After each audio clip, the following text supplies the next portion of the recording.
Even today, 10 years later, it's hard for Marine Master Gunnery Sergeant Terrain Kelly to talk about some things that happened during those 6 weeks in Fallujah. We had the people shooting at us from, up the rooftops, from the houses, from the sewers, or wherever they could take a shot at us from. The fighting was intense. Almost 100 Americans died. 600 others were injured. Kelly was one of 6,000 Marines from Camp Pendleton in Fallujah. Their mission, root out insurgents, house by house, block by block. It was the second time Marines entered Fallujah that year. In the spring, days after 4 American contractors were killed, their bodies strung up on a bridge, the Marines went in to clear the city of insurgents. In the months between those battles, insurgents in Fallujah regrouped. They planted explosives, stockpiled weapons, and dug elaborate tunnels for hideouts. That was what Marines like Kelly and other U.S. forces and coalition troops walked into. You just had to be smart. They had to be smart. They had to be thinking on their feet the whole time, and and ready to do what they had to do. And at the same time, have control and not pull that trigger on an innocent, because you still had innocent people running around the city. So, had to be really careful. At one point, a rocket-propelled grenade hit Kelly's Humvee. He and 5 others were injured. And as we took a left turn and started moving down the street, we got ambushed, which made us take another left turn down another street, where we got hit by RPG rockets as we were trying to move away from the ambush.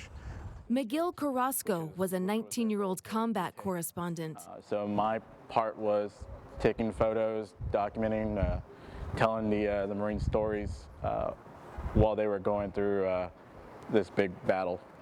Shooting pictures often came second to shooting a gun.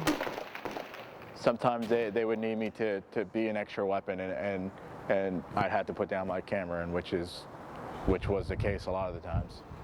Carrasco says documenting the war was tough.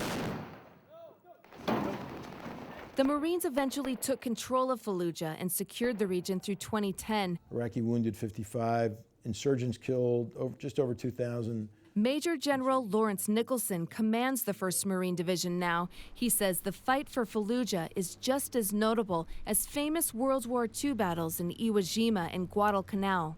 This will become an iconic fight that will be studied, I think, by military leaders, for a century. And I think there were so many positive aspects of how this fight occurred that I think need to be remembered. Remembered for its tactics and strategy of fighting block by block. But now Nicholson is disappointed. After the Marines left in 2010, the Iraqi government took over security for Fallujah. Today, the Islamic State in Iraq and Syria has captured the city. And I think our tagline for this has always been, we did our job, we did it well, and we'll just leave it at that. Major General Nicholson says commemorating the 10-year anniversary of the battle is an important way to honor those who served and those who died. We saw tremendous heroism at very junior levels. We saw young lance corporals and corporals, young Marines, sailors, soldiers stepping up and doing incredibly resourceful and heroic things. He hopes the reunion will bring healing and renewed friendships. We're going to have guys out here who haven't seen each other in 10 years. That's going to be pretty emotional. There will be some high emotions here. There will be teammates that the last time they probably saw each other was in Fallujah. Thank you for being here today.